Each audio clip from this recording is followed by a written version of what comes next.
તો લોકસભાની ચૂંટણીમાં કુલ 21 દિવસ બાકી એવામાં ભાજપ ઉમેદવારોની આજે પ્રથમ યાદી જાહેર કરી શકે છે। ગઈકાલ સાંજે પીએમ મોદીની અધ્યક્ષતામાં ભાજપની ચૂંટણી સમિતિની બેઠક મોડે સુધી ચાલી હતી। જો કે ઉમેદવારોની જાહેરાત નથી કરવામાં આવી। આજે સાંજે પણ ભાજપની ચૂંટણી સમિતિની બેઠક યોજાવાની છે અને સૌથી વધુ નજર યુપીની ટિકિટો પર છે। સૂત્રો મુજબ પીએમ મોદી વારાણસીથી, રાજનાથસિંહ લખનૌથી, जनरल वीके सिंह गाजियाबादथी, महेश शर्मा गौतम बुद्धनगरथी, स्मृति ईरानी अमेठीथी, हेमा मालिनी मथुरा और संतोष गंगवार बरेलीथी चूंटणी लड़ी शके छे। जो कि गुजरातनी बेठकोना उम्मीदवारोनी जाहेरात हाल नहीं थाय।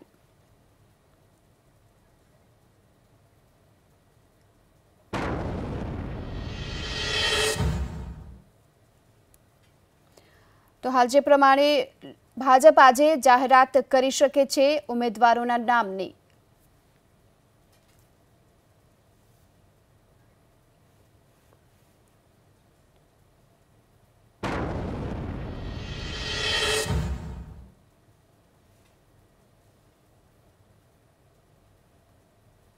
तो आ साथे ज आपने ए पण जणावी दईए के ज्यारे आजे उम्मीदवारोना नामनी जाहेरात थशे। आज सांजे चूंटणी समितिनी बैठक बाद प्रथम यादी छे जे जाहेर थई शके छे। एवामां મહેસાણા લોકસભા બેઠક પર ભાજપ ઉમેદવારને લઈ મૂંઝવણમાં મુકાયું છે, કારણ કે મહેસાણા લોકસભા બેઠક પર હાલ જે પ્રમાણે ઊંઝા વિધાનસભાની પણ પેટા ચૂંટણી યોજાવાની છે, તો ત્યાં પણ અત્યારે કાર્યકર્તાઓમાં છુપો રોષ જોવા મળી રહ્યો છે। તો હાલમાં મહેસાણા લોકસભા બેઠક પર કોને ટિકિટ આપવામાં આવશે તેને લઈ ભાજપમાં અત્યારે મનોમંથન, એવામાં ભાજપમાં મૂંઝવણ જોવા મળી રહી છે। तो आ साथे पूर्व गृह राज्यमंत्री रजनीभाई पटेलનું નામ અત્યારે ચર્ચામાં પણ જોવા મળી રહ્યું છે।